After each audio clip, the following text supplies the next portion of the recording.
حضرت نوح علیہ السلام کی قوم کو حضرت نوح علیہ السلام نے 1500 سال سمجھایا ہے.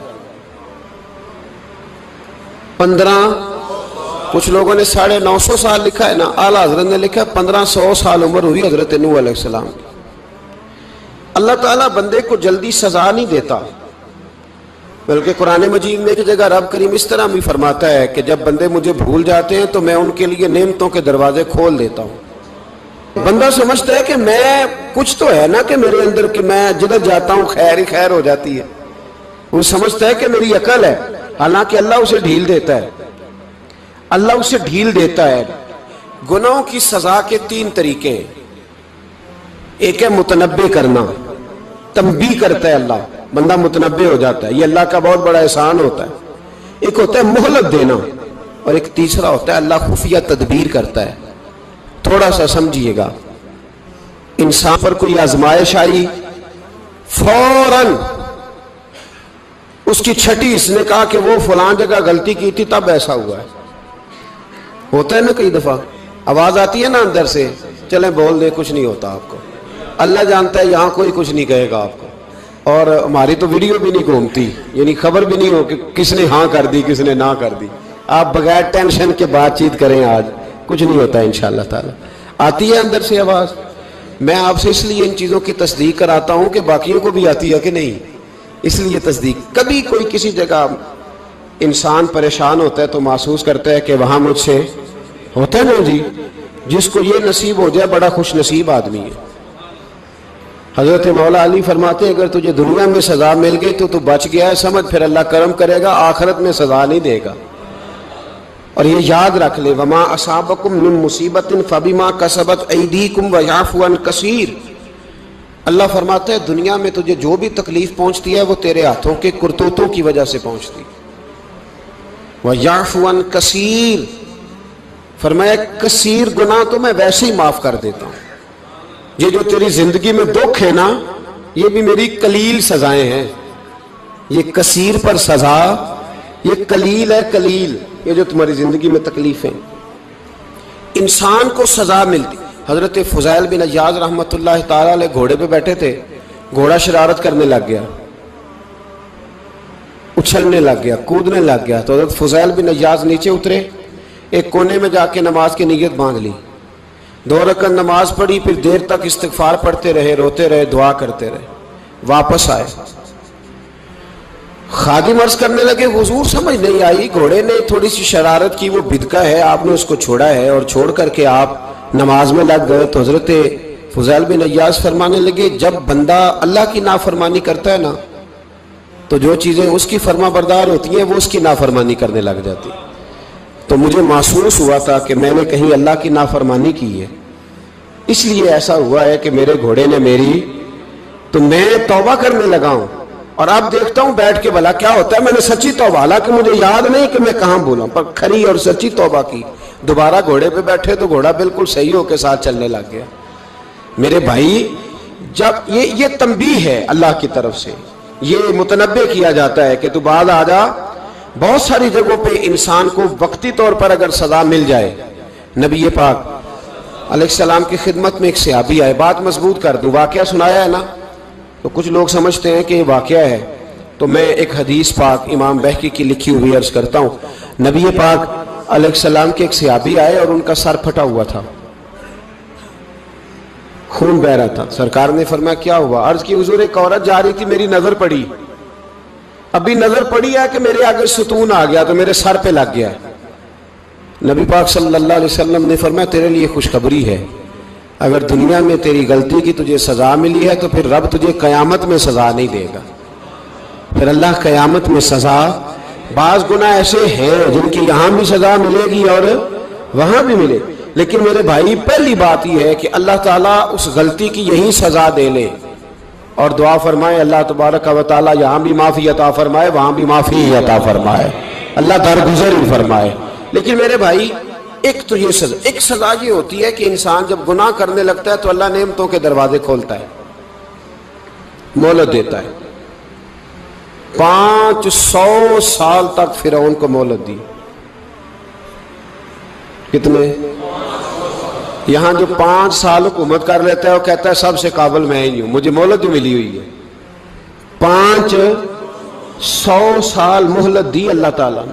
اور فرعون کی قوم پر پتہ عذاب کس طرح کے آئے تھے؟ ٹڈیاں مسلط کر دی اللہ نے. یہ گھومتی نہیں چھوٹی سی، ہم اپنی زبان میں اس کو کچھ لوگ مختلف ناموں سے یاد کرتے ہیں، کوئی مکڑی کہتا ہے، کوئی کچھ کہتا ہے. مسلط کر دی، جاتی نہیں. ان پر بنی اسرائیل کے ان مقابل جو فرعون کی قوم تھی ان پر الزام اس طرح کا عذاب آیا کہ مینڈک مسلط کر دی اللہ تعالیٰ. برتن کھولتے تھے اندر مینڈک نکلتا تھا، دنیا کی ہر دوائی استعمال کرتے تھے لیکن مینڈک نکل آتا تھا. تھوڑا سا سمجھا کریں چیزوں کو. ہمارے رنگ نہیں زیادہ گورے کہ ہم پر عذاب نہیں آتا. کوئی بہت زیادہ اللہ تعالیٰ معاف فرمائے دولت نہیں جمع کرا بیٹھے شاہی خزانے میں کہ ہم سے پوچھا نہیں جائے گا. یہ مہلت ہے، مہلت کو مہلت سمجھو. پھر جب پکڑ آتی ہے نا اللہ کریم کی، میں نے دیکھا ہے کروڑوں روپیہ، 6 اولادیں. ایک شخص کے بچے باہر سے آ رہے تھے، وہ بندہ بیمار تھا. مجھے کہنے لگا حضرت جی دعا کریں میں ان کے آنے سے پہلے مر جاؤں ورنہ آ کے مجھے مار دیں گے.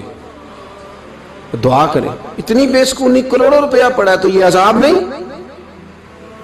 کوئی ضروری ہے کہ پتھر ہی برسیں گے تو سمجھ آئے گی؟ یہ جو سگا بیٹا بوڑھے باپ کے قریب سے گزر جاتا ہے سلام نہیں لیتا تو اس کو عذاب نہیں سمجھتے؟ یہ جو امت کی بیٹیاں، امت کی بچیاں، ہماری بچیاں ایک سال کے اندر 75,000 ہزار بچی ایک ڈویژن سے بھاگ کے شادی کر رہی ہے اور ایک صوبے سے. تو اس کو آپ اللہ کا عذاب نہیں سمجھتے؟ یہ معمولی بات ہے. نہیں ہمارے رنگ ہو رہے ہیں، ہم بڑے سمارٹ ہیں. 1500 سال مہلت دی نوح علیہ السلام کی قوم کو. کتنے سال؟ بول کے بتائیے، بول کے دوبارہ بولیے. 1500 سال. کوئی آدمی اپنی سمارٹنس پہ خوش نہ ہو جائے کہ 20 سال ہو گئے میں تو نافرمانی بھی کر رہا ہوں، روٹی بھی پک رہی ہے، میں تو حرام بھی کھا رہا ہوں، پھر بھی سب ٹھیک ہے. 1500 سال مہلت دی. پھر حضرت نوح کہنے لگے اللہ میں نے تو بڑا سمجھایا نہیں باز آتے. تو رب کریم نے فرمایا کشتی بناؤ. اللہ کے پیغمبر کشتی بنانے لگے تو قوم مذاق اڑانے لگ گئی. اب کیا کرنے لگے ہو؟ اب کشتی بنانے لگے ہو، خیر تو ہے، قوم مذاق اڑا رہی ہے. حضرت نوح علیہ السلام کا آپ نے کشتی بنائی، پانی کہاں سے نکلا؟ نہ بارشیں ہوئی نہ سیلاب آئے. ایک تندور تھا اس کے اندر سے پانی نکلنا شروع ہو گیا. کبھی تندور سے بھی پانی نکلا ہے پر جب نکالنے والا چاہتا ہے تو وہاں سے بھی ایک تندور سے پانی نکلا. اتنا نکلا اتنا نکلا اتنا نکلا کہ قوم ساری ڈوب گئی. قرآن مجید کے صفحات شہادت دیں گے کہ حضرت نوح کی قوم کا بچہ بہ گیا. بچے صرف وہ تھے جو حضرت نوح کے ساتھ ہو گئے، تباہ ہو گئی. اللہ بے نیاز ہے، بے نیاز. 1500 سال مہلت ملے اور تو پھر بھی کہے رب بڑا کریم ہے معاف کر دے گا. 1500 سال تجھے گنجائش دے اور تو کہے کوئی نہیں بات معافی ملنی چاہیے ابھی بھی. میرے بھائی حضرت صالح علیہ السلام کی قوم، حضرت صالح نے تبلیغ شروع کی تو کہنے لگے پہلے معجزہ دکھاؤ. جی آج تو نہیں لوگ معجزے مانگتے آج بھی لوگ کرامتے اور معجزے. اللہ معاف کرے جو چیزیں معجزہ تو ہو نہیں نہ سکتا لیکن آج بھی لوگ، آپ یقین کریں، کہتے ہیں یہ بڑی نمازیں پڑھتا ہے تو پھر بخشا کیوں نہیں گیا، پھر کیوں نہیں منو سلوا کیوں نہیں اترا اس پر، پھر میں بھی اسی طرح ہی ہوں، کیا اس کے اندر خوبی آ گئی؟ مولوی بھی ویسے ہی ہے، صوفی بھی ویسے ہی ہے. لوگ مانگ نہیں رہے، لوگ دلیلیں مانگ نہیں رہے. ابھی بھی لوگ بحث نہیں کرتے. کیا فرق آ گیا جی؟ ویسے ہی ہیں سارے. اللہ تعالیٰ سے ڈرنا چاہیے. ہمیں سامنے والے کی طرف دیکھ کر صحیح ہونے کا حکم نہیں ہے، ہمیں اپنی اصلاح کا حکم ہے. اپنی طرف دیکھ کے اپنے آپ کو ٹھیک کرنے کا. الزام لگا کے گزر جانا اس کا کوئی مطلب؟ سنو اور یاد رکھو. حضرت صالح علیہ السلام سے کہنے لگے پہلے معجزہ دکھائیں تو حضرت صالح علیہ السلام نے فرمایا اونٹ کہاں سے پیدا ہوتے ہیں؟ کہا اونٹنی کے بطن سے. فرمایا آؤ میں تمہیں پہاڑ کے اندر سے اونٹنی پیدا کر کے دکھاتا ہوں. کہاں سے؟ پہاڑ کے اندر سے. حضرت نوح ساتھ لے کے گئے تو پہاڑ کے اندر سے اونٹنی نکلی اور اونٹنی بھی گابن تھی. اس کے پیٹ میں بچہ، اور اونٹنی اتنا دودھ دیتی تھی کہ ساری بستی دودھ پی جاتی تھی، پھر بھی دودھ بچ جایا کرتا تھا۔ لیکن حضرت نوح علیہ السلام نے فرمایا اب تم نے دیکھ تو لیا یہ اسے، یہ جتنا دودھ دے گی روٹی بھی اتنی کھائے گی، ایک دن تم سارے پانی پیو گے، ایک دن یہ سارا پانی پیا کرے گی، ایک دن تم سارے باقی جانوروں کو گھاس کھلاؤ گے، ایک دن یہ اونٹنی، اور اونٹنی کا نام کیا؟ ناقۃ اللہ، اللہ کی اونٹنی۔ کس کی اونٹنی؟ نام کیا ہے؟ اللہ کی، یہ اللہ کی اونٹنی ہے۔ تو حضرت نوح علیہ السلام کی اونٹنی فرمایا اس کی بے ادبی نہ کرنا۔ باز نہیں آئے لوگ، باز نہیں آئے، کہنے لگا جی دودھ دینا تو ٹھیک ہے، پر یہ جو سارا پانی پی جاتی ہے نا یہ صحیح نہیں، یہ جو ساری گھاس کھا جاتی ہے یہ نہیں ٹھیک، دودھ دینا تو ٹھیک ہے پر یہ نہیں صحیح۔ آپ نے فرمایا اسے کچھ نہ کہنا، اللہ کی اونٹنی ہے۔ میں کہا کرتا ہوں ان لوگوں نے ناقۃ اللہ کی بے ادبی کی، حضرت نوح علیہ السلام کی اونٹنی کی ٹانگیں کاٹ دی، صالح علیہ السلام کی۔ اور دیکھو اللہ بڑا بے نیاز ہے، اگر پیدا کرنا جانتا ہے تو حفاظت کرنی نہیں جانتا، لیکن رب کریم نے فرمایا نہ کرنا۔ انہوں نے ان کے پیر کاٹ دیے، کانوں پہ چھریاں لگائیں۔ اونٹنی جب مر گئی، اونٹنی اللہ تبارک و تعالیٰ کی وہ اونٹنی جب مر گئی تو حضرت صالح علیہ السلام کی قوم پر رب کریم نے زلزلہ بھیجا، اذا زلزلت الارض زلزالہا، جب زلزلے آئیں گے اور جب ان کا زلزلہ آنا زلزلہ آتا ہے نا کیا کرتی ہے قوم؟ لا الہ الا اللہ، لا الہ الا اللہ، کلمے جاری ہو جاتے۔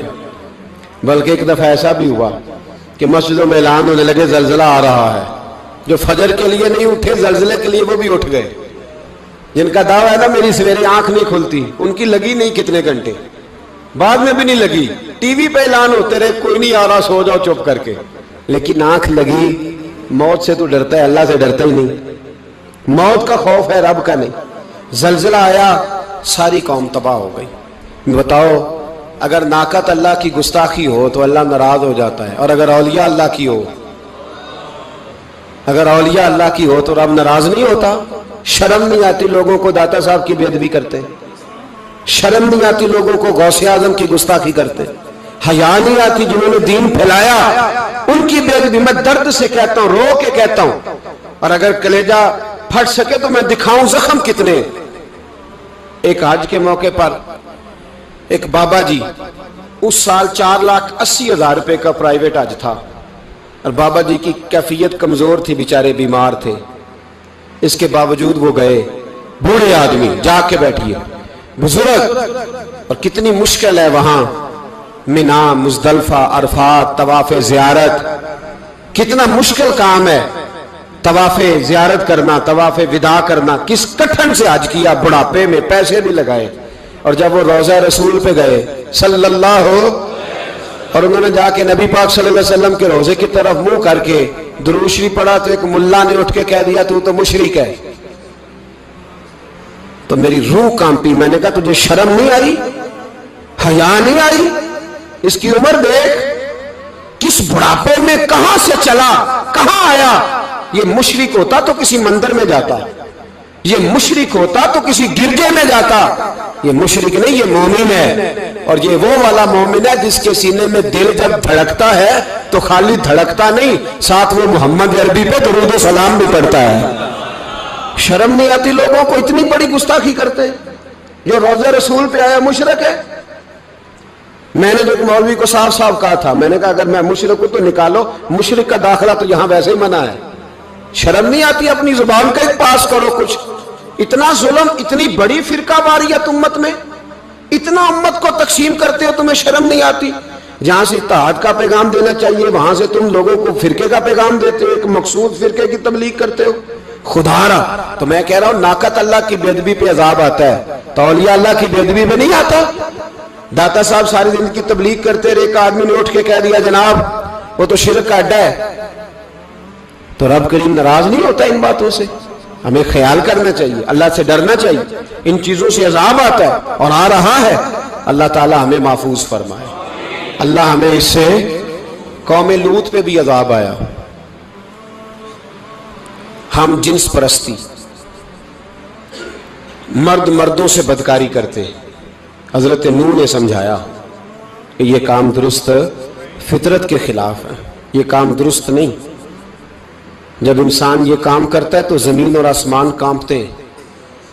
اب میں کیسے کھول کے بتاؤں، میرے پاس اعداد و شمار ہیں کہ پاکستان کے اندر اس کام کی کیفیت کیا ہے اور کس طرح کر کے لوگ، میں تو رونا روتا رہتا ہوں داڑھی کا۔ لوگ کئی دفعہ کہتے ہیں حضرت صاحب پہلے بھی آئے تھے تو داڑھی کی بات، پھر بھی آئے تو داڑھی کی بات، تو میں رونا روتا ہوں۔ اس لیے روتا ہوں کہ جو کلین شیو نوجوان ہوتا ہے وہ امرد کے حکم میں ہے، اس پر وہی حکم لگتا ہے جو عورت پہ لگتا ہے۔ اس کے ساتھ مرد کا اٹھنا بیٹھنا اسی طرح ناجائز ہے جس طرح عورت کے ساتھ۔ حضرت جنید بغدادی رحمت اللہ تعالی علیہ کے سامنے ایک شخص نے کہا وہ کتنا خوبصورت نوجوان جا رہا ہے، تو آپ فرمانے لگے تو حافظ قرآن نہیں؟ کہا ہاں۔ فرمانے لگے جا اپنے حفظ کی خیر بنا۔ وہ شخص کہتا ہے میں نے اس بغیر داڑھی والے کلین شیو نوجوان کو بری نظر سے دیکھا، مجھے قرآن پاک ہی بھول گیا، سارا قرآن پاک بھول۔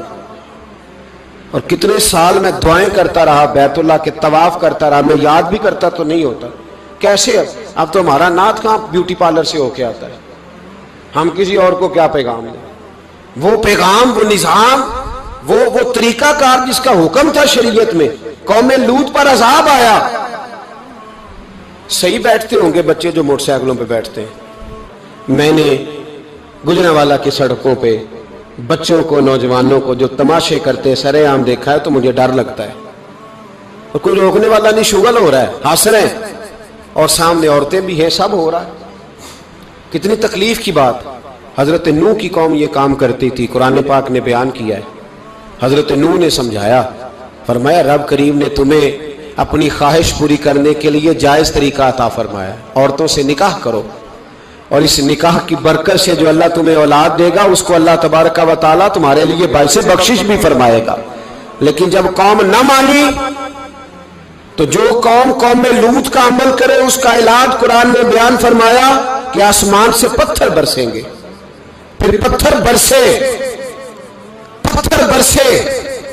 اور جن کے بڑے بڑے اچھے دماغ تھے ان کے دماغ چکنا چور کر دیے گئے، تباہ کر دیے گئے، ان کے دماغ زمین پر بچھاڑ دیا گیا۔ اللہ مہلت دیتا ہے، لیکن اس کا مطلب یہ نہیں کہ انسان توبہ ہی نہ کرے۔ حضرت شعیب علیہ السلام کی قوم پر بھی عذاب آیا، اس لیے کہ بددیانتی کرتی تھی، ناپ تول میں کمی کرتی تھی۔ میں نے کہا تھا شب قدر کی رات کہ یہ کوئی تماشا ہے کہ شب رات آئی تو ساری رات روتے رہے، یا اللہ معاف کر دے، یا اللہ معاف کر دے، رو رو کے چیخے مار مار روئے۔ شب قدر آئی تو پھر چیخے ماری، ساری رات روئے۔ تو جس بندے کا پروگرام ہی نہیں سویرے بدلنے کا، دکان پہ بیٹھ کے پھر وہی ناپ تول میں کمی، پھر وہ اللہ تعالیٰ معاف کرے۔ میں ایک مضمون پڑھ رہا تھا تو وہ فوڈ کے اسپیشل لوگ تمہیں لکھا تھا مہربانی کرو ملاوٹ ہی اچھی چیز کی کر لو، مرچ میں کیری تو نہ ملاؤ اینٹوں کی، وہ تو بیمار کرتی ہے، وہ تو خون کی آنتوں کو روک دیتی ہے۔ وہ کہنے لگا، اور وہ کہتا میں تمہیں بتاتا ہوں کون کون سی چیز ملائی جا سکتی ہے، وہ ملا لو۔ خدا را اس قوم پہ رحم کرو، مہربانی۔ ایک دوست ہے ہمارے، میں وزیر آباد میں ان کے گھر بیٹھا تھا تو ایک میڈیکل، میرا کسی شخص پہ اعتراض کرنے کا میں مجموعی بات کرتا ہوں۔ میں ایسے ڈاکٹروں کو جانتا ہوں جو اللہ تعالیٰ فضل کرے سچ مچ کے نیک ہیں، اچھے لوگ۔ تو بچے کا میڈیکل سٹور ہے، تو والد بیمار ہو گیا، تو کہتا ہے ابا جی ڈاکٹر صاحب نے کہا آپ کو ڈرپ لگنی ہے، تو سگے باپ کو ڈرپ لگانے لگا، تو باپ کیا کہتا ہے پتر تیری مہربانی مینوں کوئی اصلی لائی، وہ نہ لائی جڑی لوکاں نوں لانا ہے۔ اب وہ پیار سے سنا رہا ہے بات۔ میں نے اسے کہا کہ یہ تو ڈوب مرنے کا مقام ہے نا، ڈوب مرنے کا مقام، کہ جس ملک کے اندر دوائی بھی صحیح نہ بکے، اصلی نہ ملے دوائی بھی، اور پھر وہ قوم کہے کہ ہم نے تو پورے روزے رکھے، ہم نے تو بڑا صدقہ اور خیرات کیا، دوائی بھی اثر نہ ملے۔ جناب شعیب علیہ السلام کی قوم ناپ تول میں کمی کرتی تھی، تو اللہ تبارک و تعالیٰ نے ان پر بتا عذاب کس طرح کا بھیجا، شدید گرمی ہوئی۔ اللہ ہمیں محفوظ فرمائے، سارے آمین کہہ دیا۔ دیکھیں کتنا اچھا موسم کر دیا رب کریم، اللہ ہمیں محفوظ فرمائے، اللہ رحمت فرمائے۔ شدید گرمی کی لہر آئی، باہر اتنی گرمی ہوئی کہ لوگ اپنے گھروں میں گھس گئے، جس طرح سورج کی شعاعیں گھروں کے اندر داخل ہو جاتی ہے اس طرح گرمی کی لہر اندر داخل ہوئی، اور جس طرح کسی کو آگ لگ جائے تو وہ آدمی اچھلتا کودتا ہے نا، اس طرح یہ لوگ اچھلنے لگے اور اچھل کود کے مر گئے۔ جرم کیا تھا؟ ناپ تول میں کمی کرتے۔ حضرت داؤد کی قوم بھی تباہ ہوئی۔ جرم کیا تھا؟ ہفتے والے دن مچھلیاں نہیں پکڑنی تو یہ پکڑتے تھے۔ حکم ہے نا مسلمان کو نماز کے ٹائم کوئی اور کام نہیں کرنا، نماز پڑھنی ہے۔ میرا خیال ہے مسلمان تو فٹافٹ آ جاتے ہیں، سارے ہی پہنچ جاتے ہیں نا مسجدوں میں۔ ہلکا ہلکا بول رہے ہیں آپ، کیوں نہیں پہنچتے؟ اگر حضرت سیدنا، اور پتہ انہیں سزا کیا ملی؟ اللہ نے فرمایا اس ٹائم عبادت کرنی ہے، کام نہیں کرنا، وقت نہیں ہے کام کا۔ انہوں نے مچھلیاں پکڑی، 12,000 لوگ تھے۔ پتہ ہے مالک نے سزا کیا دی؟ بندر بنا دیا اللہ کریم۔ قرآن مجید کا پہلا سپارہ پڑھے، فَجَعَلْنَاهَا نَكَالًا لِمَا بَيْنَ يَدَيْهَا وَمَا خَلْفَهَا۔